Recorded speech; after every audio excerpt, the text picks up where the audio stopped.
एक लड़का जो होता है एक पति से कहता है कि मैं तुम्हारी पत्नी के साथ रहना चाहता हूँ, मैं तुम्हारी पत्नी को खुश रखना चाहता हूँ, और तुम अपनी पत्नी को खुश नहीं रख सकते और तुम अपनी पत्नी को खुशी नहीं दे सकते जो खुशी मैं उसे दे रहा हूँ। जब उसका पति ये बात सुनता है तो उसका पति जो होता है वो खुद उधर से कहता है कि ठीक है, तुम मेरी पत्नी से आकर मिलो, मेरे सामने तुम उसके साथ शारीरिक संबंध बनाओ, मैं देखना चाहता हूँ कि तुम मेरी पत्नी को कितना खुश कर सकते हो, कितना नहीं खुश कर सकते हो। जब इन दोनों के बीच सारी बातें हो रही थी, बातें होने के बाद वो लड़का जो होता है वो उसके बुलाने पर उसके वहाँ पर चला जाता है। वहाँ पर जाने के बाद वो पति जो होता है बैठा रहता है। बैठने के बाद उसकी पत्नी जो होती है, वो लड़का जो होता है, दोनों जो होते हैं एक दूसरे के साथ एक बिस्तर पर होते हैं। एक बिस्तर पर होने के साथ साथ ये दोनों जो होते हैं एक दूसरे के साथ शारीरिक संबंध बनाने लगते हैं। जैसे ही शारीरिक संबंध बनाने लगते हैं तब कुछ ऐसा हो जाता है जिसे जानकर आप हैरान हो जाएंगे, सोचने पर मजबूर हो जाएंगे कि आखिरकार एक लड़का एक पति से ऐसा क्यों कहेगा कि तुम अपनी पत्नी को खुश नहीं रख सकते, और एक पति ऐसा क्यों कहेगा कि तुम मेरे घर पर आओ, घर पर आने के बाद मैं देखना चाहता हूँ कि तुम मेरी पत्नी को कैसे खुश करते हो, कैसे नहीं खुश करते हो। जब ये घर पर आ जाता है, ये तीनों एक साथ होते हैं तो इनके बीच कुछ ऐसा होता है जिसे जानकर आप हैरान हो जाएंगे, सोचने पर मजबूर हो जाएंगे कि आखिरकार ऐसा हो तो हो कैसे सकता है।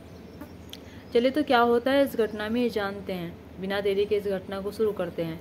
नमस्कार, आदाब, सत श्री अकाल, हर हर महादेव। मेरा नाम रूपा है और आज की घटना राजस्थान प्रदेश का एक बारह जिला लगता है और इसी के अंतर्गत एक धाकड़ खेड़ी गांव आता है। दरअसल धाकड़ खेड़ी गांव में एक व्यक्ति रहता है जिसका नाम गणेश होता है। गणेश जो होता है अपने माँ बाप के साथ रहता है। माँ बाप के साथ साथ उसकी एक पत्नी होती है। उसकी शादी को 12 साल हो चुके हैं। उसके दो बच्चे होते हैं। दो बच्चों के साथ साथ अपनी पत्नी और अपने माँ बाप को भी बहुत खुश रख रहा था, यानी कि इनमें कोई कमी नहीं थी प्यार की। ये दोनों जो होते हैं हस्बैंड वाइफ एक दूसरे से बहुत प्यार करते थे। एक दूसरे को आज तक 12 साल से संभालते आ रहे थे, समझाते आ रहे थे, एक दूसरे के साथ हर सुख दुख में साथ दे रहे थे। लेकिन इन्हें नहीं पता था कि इनकी खुशियों को इतनी जल्दी ग्रहण लगने वाला है। इनकी खुशियों को इतनी जल्दी ग्रहण लगेगा कि इन्हें पता ही नहीं चलेगा कि कैसे कई जिंदगियाँ उजड़ सकती हैं। अब ऐसे ही जब इनकी जो खुशहाली ज़िंदगी होती है वो आगे बढ़ रही थी, तभी एक लड़के की एंट्री होती है जिसका नाम गौरव होता है। गौरव जो होता है वो कोटा का रहने वाला होता है, लेकिन धाकड़ खेड़ी में उसके रिश्तेदार रहते हैं तो रिश्तेदारों के यहाँ पर आया हुआ था। अब जैसे वो रिश्तेदारों के यहाँ पर आया हुआ था तभी वो जब, यानी कि गणेश की जो पत्नी का नाम होता है रिंकी होता है। रिंकी जो होती है बेहद खूबसूरत लड़की होती है, यानी कि इतनी सुंदर होती है कि उसे देखकर कोई भी फिदा हो जाए। गणेश जो होता है उसे बहुत अच्छे से रखता था, यानी कि पलकों पर बैठा कर रखता था। अब जैसे ही गौरव की नज़र जो होती है उस रिंकी पर जाती है। रिंकी जो होती है जब बाहर निकला करती थी काम के लिए उसे देखा करता था। गौरव जो होता है उसके एक घर छोड़कर दूसरे घर में ही रिंकी रहा करती थी, यानी कि जिस रिश्तेदारी में गया हुआ था उसके बगल में ही वो रहा करती थी। जब रिंकी को देखता है तो रिंकी को पहली नज़र में वो दिल दे बैठता है और सोचने लगता है कि कितनी सुंदर है। लेकिन वो ये भूल जाता है कि वो शादीशुदा है। वो शादीशुदा है और शादीशुदा लेडीज जो होती है वो किसी और की अमानत होती है, उस पर नज़र डालना गुनाह होता है। गौरव जो होता है भूल जाता है। भूल जाने के बाद गौरव जो होता है वो जो उनके रिश्तेदार होता है उनसे पूछता है कि ये कौन है कौन नहीं है। तभी उसके रिश्तेदार जो होते हैं बताते हैं कि हमारी एक घर छोड़कर दूसरे घर में ही तो रहती है, इसकी 12 साल पहले शादी हुई है और उसका पति गणेश है। सारी बातें उसके बारे में बताते हैं, लेकिन उसके रिश्तेदारों को ये नहीं पता होता है कि ये ऐसी नज़र डाल रहा है, उससे प्यार करने लगा है। तभी ये गौरव जो होता है बाहर निकलता है। बाहर निकलने के बाद वो गणेश से मुलाकात करता है, यानी कि रिंकी के पति से पहले मुलाकात करते हैं। जब गणेश से मुलाकात करता है तो गणेश से उसे दोस्ती बढ़ाता है। दोस्ती बढ़ाने के साथ साथ अब गणेश के साथ उसके घर पर भी चला जाया करता था। जब घर पर चला जाया करता था तो गणेश जो होता है उसकी अच्छे से खातिरदारी करता है। वो सोचता है कि यहाँ पर वो रिश्तेदारी में आया हुआ है, हमारे ही बगल में जो घर है उसमें आया हुआ है, तो उसकी अच्छे से खातिरदारी करनी चाहिए, है तो ये मेहमान ही। तभी वो अपनी पत्नी को बुलाता है। पत्नी को बुलाने के साथ साथ उससे सारी चीज़ें मंगवाता है, नाश्ते पानी की चीज़ें मंगवाने के बाद गौरव जो होता है उसकी नज़र जो होती है रिंकी पर टिकी हुई थी। रिंकी से उसकी नज़र हट ही नहीं रही थी, वो रिंकी को लगातार देख रहा था। अब ऐसे ही आए दिन गौरव जो होता था गणेश के पास जाया करता था। गणेश के पास जाने के बाद वो गणेश जो होता था उससे मजाक किया करता था। रिंकी जो होती थी उससे मजाक किया करती थी, यानी कि रिंकी उससे कई साल बड़ी होती है। रिंकी की शादी को 12 साल हो चुके थे। उसके पति को थोड़ी सी भनक नहीं लगती है कि उस लड़के के साथ भी कुछ ऐसा कर सकती है। अब इधर गौरव जो होता है उस पर ज़्यादा टेंशन देने लगा था। गौरव उससे पूछने लगता है कि तुम कैसी हो कैसी नहीं हो। गौरव उसे प्यार भरी नज़रों से देखने लगता है तो रिंकी जो होती है कहीं ना कहीं पिघल जाती है, क्योंकि वो अटेंशन उसका पति नहीं दे रहा था, वो आकर्षण उसका पति नहीं दे रहा था, उसे जो प्यार लड़का दे रहा था, यानी कि उसका पति जो होता है 12 सालों में से भूल चुका था, प्यार करना भूल चुका था, उसे सरप्राइज़ देना भूल चुका था। यानी कि छोटी छोटी बातें जो होती हैं जिसे पतियाँ भूल जाते हैं अक्सर, वो भूल कर चुका था। अब इधर जब रिंकी को अट्रैक्शन उससे हो जाता है, गौरव से, गौरव को रिंकी से अट्रैक्शन हो जाता है, तो दोनों जो होते हैं पहले तो एक दूसरे से बातें करते हैं। बातें करने के साथ साथ ये दोनों जो होते हैं एक दूसरे का नंबर एक्सचेंज करते हैं। अब नंबर लेने के बाद गौरव जो होता है इससे बातें करने लगता है और पूछने लगता है कि तुम क्या करती हो, तुम शादी से खुश हो या फिर नहीं हो। रिंकी जो होते हैं वो कहते हैं कि मैं शादी से बहुत खुश हूँ और मेरी 12 साल पहले शादी हो चुकी है, तुम्हें पता है, और मेरे 2 बच्चे भी हैं। लेकिन इधर गौरव जो होता है वो कहता है कि तुम लगती नहीं हो कि तुम शादीशुदा हो, और लगती नहीं हो कि तुम्हारे 2 बच्चे भी हो सकते हैं। तुम आज भी बहुत जवान लगती हो, देखने में बहुत खूबसूरत लगती हो। वाकई में तुम्हें देखकर कोई भी लड़का फिदा हो सकता है, जैसे कि मैं हो गया। मैं तुमसे बहुत प्यार करता हूँ, मैं तुम्हारे साथ रहना चाहता हूँ। यानी कि वो पहली बात में सारी बातें कह देता है।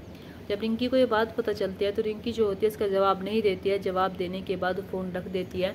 गौरव जो होता है उसके पास हर दिन आया करता था, हर दिन अपने जवाब की तलाश कर रहा था, मांग कर रहा था। रिंकी जो होती है जब ये सारी चीज़ें देखती है, उसकी आंखों में अपने लिए प्यार देखती है, तो रिंकी जो होती है वो मान जाती है और वो कहती है कि तुम कितनी अच्छी हो, मैं भी तुमसे बहुत प्यार करती हूँ। यानी कि इन दोनों के बीच प्यार का जो सिलसिला होता है वो बढ़ जाता है।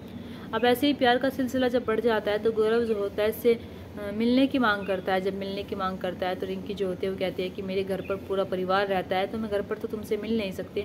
लेकिन गौरव जो होता है ये अच्छे ख़ानदान से होता है, इसके पास पैसा भी होता है, ये उसे अच्छे अच्छे तोहफे भी ला कर दिया करता था। इसलिए रिंकी जो होती है उसके प्यार में पड़ जाती है। ये सारी भनक उसके पति को अभी तक लगी नहीं थी। अब ये गौरव जो होता है उसके लिए हर रोज़ होटल बुक किया करता था। अब पहली बार जब होटल बुक करता है उसे अपने पास बुलाता है, तो पहली बार जब इन दोनों के बीच सारे संबंध बनते हैं तो ये दोनों जो होते हैं कहते हैं कि हम दोनों एक दूसरे के साथ रहेंगे और एक दूसरे के लिए ही बने हुए हैं। गौरव जो होता है वो कहता है कि मैं तुमसे शादी करना चाहता हूँ। इधर रिंकी जो होती है वो कहती है कि मैं भी तुमसे शादी कर लूँगी अपने पति और अपने 2 बच्चों को छोड़कर। अब ऐसे ये दोनों जो होते हैं जब जब इनका मिलने का मन किया करता था तब ये होटल जाया करते थे, तब ये होटल में अपनी हवस का जो खेल होता है वो रचाया करते थे। यहाँ पर गौरव जो होता है उसे नहीं पता था कि उसकी एक पति भी है, उसके 2 बच्चे भी है, उसे इस रिश्ते को जन्म देना ही नहीं चाहिए था। अब जैसे ही दिन गुजरते चले जाते हैं, जब दिन गुजरते चले जाते हैं तो उसका पति जो होता है वो सोचने लगता है कि मेरी पत्नी अक्सर बाहर क्यों जाया करती है। वो अक्सर बाहर कभी अपने मायके को कहकर जाया करती थी, तो कभी सब्जी लेने जा रही हूँ इसलिए जाया करती थी। यानी कि कोई ना कोई बहाना वो बना दिया करती थी। बहाना बनाने के बाद ही अपने प्रेमी यानी गौरव से मिलने जाया करती थी। अब ऐसे समय बीतता चला जाता है। जब समय बीतता चला जाता है तो गांव के जो लोग होते हैं यानी कि पड़ोस के जो लोग होते हैं उन्हें लगने लगता है कि खो ना हो गौरव का और ये रिंकी जो है इसका चक्कर चल रहा है। यानी कि गणेश को तो कुछ पता ही नहीं है, लेकिन आस पड़ोस के जो लोग होते हैं उन्हें पता लग जाता है। अब जैसे उन्हें पता लग जाता है तभी रिंकी जो होती है उसका मिलना लगातार बंद नहीं होता है। तब कहीं जाकर उसके पति को थोड़ा सा शक होता है। आस पड़ोस के जो लोग होते हैं उससे कह भी बैठते हैं कि तुम्हारी पत्नी आजकल कहाँ पर जाती है, और ये बगल वाला लड़का भी नहीं दिखाई देता है। जब ये सारी बातें गणेश को पता चलती है तो गणेश से उस दिन वो यही कहकर जाती है कि मैं अपने मायके जा रही हूँ, मैं शाम को लौट आऊँगी। लेकिन वो गौरव से मिलने के लिए होटल जाती है। अब जैसे वो उसके पति को ये बात पता चलती है कि उसकी पत्नी मायके गई है, तभी वो उसके मायके में फ़ोन करता है। मायके में फ़ोन करने के बाद कहता है कि क्या यहाँ पर रिंकी आई है। तो रिंकी को इसके घर वाले होते हुए कहते हैं कि नहीं, यहाँ पर रिंकी तो नहीं आई है, क्या हुआ। तो वो कहता है कि कुछ नहीं, शायद सब्जी लेने गई होगी, मैंने सोचा कि तुम्हारे यहाँ गई होगी, काफ़ी देर हो गई है, मैं कर लूँगा उसे कॉल। ये सारी बातें कहकर फ़ोन काट देता है। अब जैसे रिंकी घर पर आती है, घर पर आने के बाद उसका पति जो होता है वो कहता है कि तुम ये सब कुछ सही नहीं कर रही हो, तुम सब कुछ गलत कर रही हो, मैं तुम्हें समझा रहा हूँ। तुम एक ऐसे रिश्ते को जन्म दे रही हो जिस रिश्ते का ना तो कोई भविष्य हो सकता है, ना ही तुम्हारा वो रिश्ता चल सकता है। तुम्हारे 2 बच्चे हैं और मैं हूँ, कौन सी कमी आने दी मैंने तुम्हें जो तुम गैर मर्द के साथ सो रही हो जाकर। जब रिंकी को ये बात पता चलती है तो रिंकी हक्का बक्का रह जाती है। उसे पता ही नहीं चलता कि उसका पति क्या कह रहा है। वो कहती है कि तुम क्या कह रही हो, मैं अपने मायके गई हुई थी।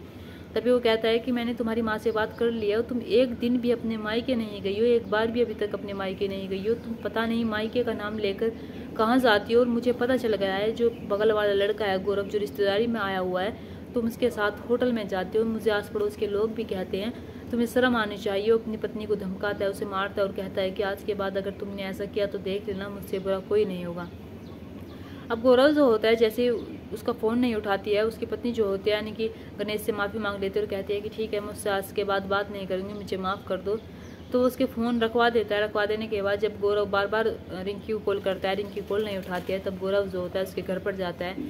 गणेश वहाँ पर मिलता है तो गणेश जो होता है वो सोचने लगता है कि रिश्तेदारी में आया हुआ है तो क्यों मैं इससे लड़ाई करूँ। गणेश जो होता है वो कहता है कि क्या हुआ भाई, गणेश जो होता है उससे ज़्यादा बातें नहीं करता है और ज़्यादा बातें ना करने के कारण गौरव जो होता है अपने घर आ जाता है। घर आ जाने के बाद सोचने लगता है कि रिंकी को क्या हो गया है। तभी रिंकी 2-3 दिन बाद कॉल करते और कहती है कि मेरे पति को सब कुछ पता चल गया है और मेरे पति को ये पता चल गया है कि मैं तुमसे बात करती हूँ और हमारे दोनों के बीच अवैध संबंध चल रहे हैं। जब ये सारी बातें रिंकी गौरव से कहती है तो गौरव जो होता है वो कहता है कि नहीं, मैं तुमसे बहुत प्यार करता हूँ, वो तुम्हें इतना खुश नहीं रखता है जितना मैं रखता हूँ, तुम जानती हो ना। रिंकी जो होती है वो कहती है कि मैं जानती हूँ कि तुम मुझे बहुत खुश रखते हो, तुम मुझसे बहुत प्यार करते हो, लेकिन मेरा पति जो है मानने के लिए तैयार नहीं है। मैं तुमसे शादी करना चाहती हूँ, मैं अपने पति को छोड़ना चाहती हूँ, मैं अपने बच्चों को भी छोड़ दूँगी, सबको छोड़ दूँगी, तुम मुझे यहाँ से ले चलो। गौरव जो होता है उसे गुस्सा आता है जब उसके अपने पति के बारे में सारी बातें बताती है कि उसने क्या क्या किया। तभी गौरव जो होता है वो उसके पति को फ़ोन करता है। फ़ोन करने के बाद कहता है कि तुम अपने पति को खुश नहीं रखते हो, तुम एक ऐसे मर्द हो जो अपनी पत्नी को खुश नहीं रख सकते। मैं उससे बहुत प्यार करता हूँ, मैं उसे बहुत खुश रखता हूँ और तुम्हें पता भी नहीं है कि वो मेरे साथ कितना खुश रहती है। यानी कि गौरव जो होता है वो गणेश के पास फ़ोन करता है। जब गणेश के पास फ़ोन करके सारी बातें कहता है तो गणेश को बहुत गुस्सा आता है। वो सोचने लगता है कि मेरी पत्नी के बारे में गैर मर्द क्या बात कह रहा है।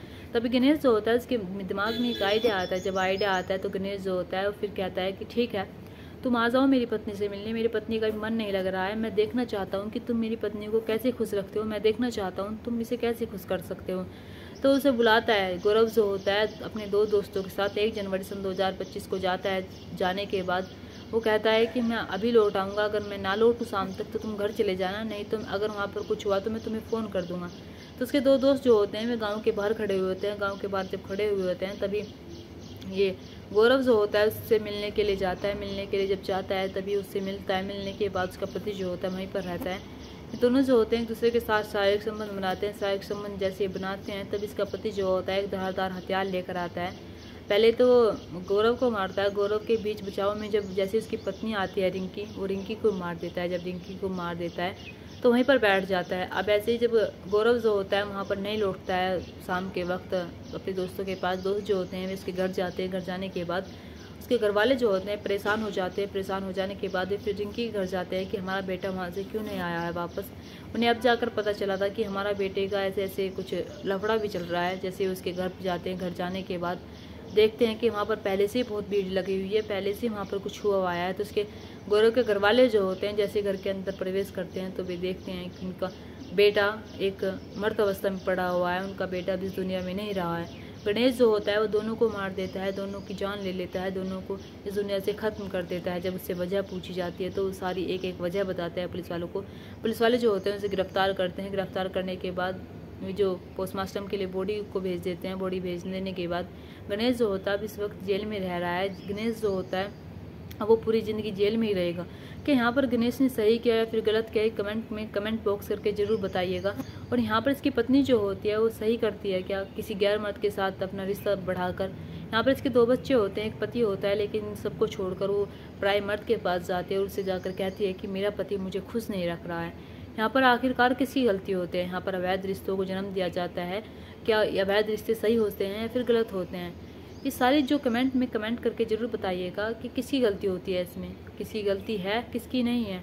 दोस्तों इस कहानी और घटना को सुनाने का मकसद मेरा आपका दिल दुखाना नहीं था, आपको परेशान करना नहीं था, आपको कहानी के बारे में बताना था, आपको सचेत करना था। आप अपने परिवार के साथ खुश रहिए। नमस्कार।